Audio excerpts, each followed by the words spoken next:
नमस्कार, आप देख रहे हैं आजाद टीवी न्यूज 24 और मैं हूं आसमा आपके साथ। नूरपुर मस्जिद में अवैध निर्माण को लेकर भड़का हिंदू समाज। निर्माण को गिराने को लेकर रोष प्रकट कर तहसीलदार नूरपुर को सौंपा गया ज्ञापन।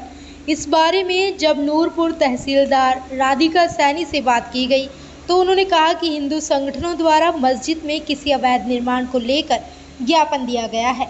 उन्होंने कहा कि मामले से संबंधित हर प्रकार की जांच की जाएगी तथा जो भी कानूनी रूप से बनती कार्रवाई होगी वो अमल में लाई जाएगी।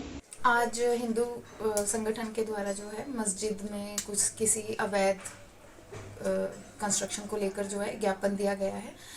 तो इसमें मैं सिर्फ यही कहना चाहूँगी कि हमने फील्ड रिपोर्ट के लिए जो है पटवारी हमारी फील्ड रेवेन्यू एजेंसी को हमने लिख दिया है। साथ ही एमसी एरिया में हम ईएमसी को भी लेटर लिखेंगे जिसमें संबंधित अवैध जो भी निर्माण है उसका प्रॉपर रिपोर्ट मंगवाई जाएगी। जी, आज का ज्ञापन है एक मौलवी हैं अब्दुल फारूक करके, और उन्होंने मस्जिद की आड़ में पीछे अपना घर बनाया है, अवैध निर्माण किया है, जिसका कि प्रशासन को अच्छी तरह सारी चीज़ें ज्ञात है कि ये कब बना, कैसे बना।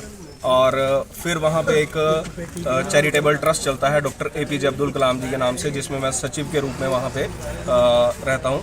तो अब जब समिति ने उनको पूछा गया कि भाई साहब ये जो अवैध निर्माण है ये आप किसको पूछ के कर रहे हैं, तो बोले कि आपको कोई हक नहीं है पूछने का, और ये हक सिर्फ अपने SDM और जो भी है प्रशासन पूछ सकता है। पर मैंने एक जागरूक नागरिक होने के मतलब रूप में मैंने हमारे पार्षद प्रवेश जी को उस दिन सूचित किया कि भाई साहब ऐसा है कि यहाँ पे अवैध निर्माण हो रहा है, तो कृपया करके आप इसको देखें और इसका जो भी एक लीगल कार्रवाई कानून के रूप में जो होनी चाहिए वो इस पर करनी चाहिए। और ये जो फारूकी जी हैं, ये अब्दुल फारूक जी हैं, ये मूलतः चंबा के रहने वाले हैं, स्थायी निवासी हैं। और जब इनको पूछा जाता है कोई भी चीज़ को लेके, तो ये अभी भी जैसे हमने समिति की बैठक के लिए इनको बोला कि भाई साहब समिति की बैठक करो जल्दी से जल्दी ताकि आगे की रूपरेखा तय कर पाएँ, तो ये 3-4 दिन से मना कर रहे हैं कि आज करते हैं, कल करते हैं। इतना बड़ा इशू होने के बाद भी ये बैठने के लिए तैयार नहीं है, तो हम क्या अपेक्षा करेंगे इससे। तो आज हमारा हिंदू समाज और आम समाज सारा इकट्ठा हुआ है कि इस विषय को लेके अब सभी जागरूक हो चुके हैं। और बाकी कुछ रेवेन्यू रिकॉर्ड में कुछ चेंजेस किए गए हैं सरकारी अधिकारियों द्वारा, वो हमारे फैक्ट एंड प्रूफ सारे हमारे पास हैं। संजय जी इसका ज़्यादा मतलब इनको ज़्यादा टेक्निकल चीज़ें इनको ज़्यादा पता है, तो ये आपको कुछ चीज़ें और ज़्यादा अच्छे से समझा पाएंगे। ये कि इस सारी घटना का संज्ञान ले, नहीं तो ये भी आने वाले समय में जैसे संजौली हुआ वो बनने वाला है।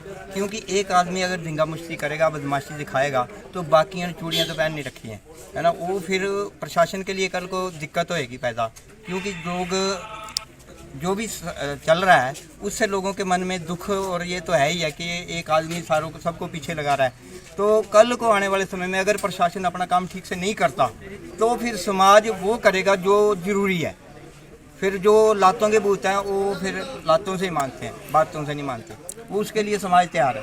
अशोक जी, अभी जो पीछे हमने देखा है कि वार्ड मेंबर भी गए हैं, कुछ लोग भी गए हैं समाज के, तो वहाँ फारूक जो है उसने बोला है कि आधे से ज़्यादा नूरपुर हमारा है, हम इसको खाली करवा के देंगे। तो क्या कहना चाहेंगे इसके बारे में? उसके लिए पहले ही सरकार प्रयास कर रही है। वक्फ बोर्ड बिल्कुल गैर कानूनी संस्था है। कांग्रेस ने अपने सुख के कारण से वोटों के लिए इसको पाला हुआ अभी तक, है ना, नहीं तो 23% इनकी आबादी थी देश आज़ाद होने से पहले। 27% हिस्सा इनको दे दिया गया है देश का काट के, है ना, और यहाँ इनको रहना है, ये भी रहें, लेकिन हमारे सिर पे मूंग दलने वाला काम ये बंद कर दे, नहीं तो इनको भुगतना पड़ेगा।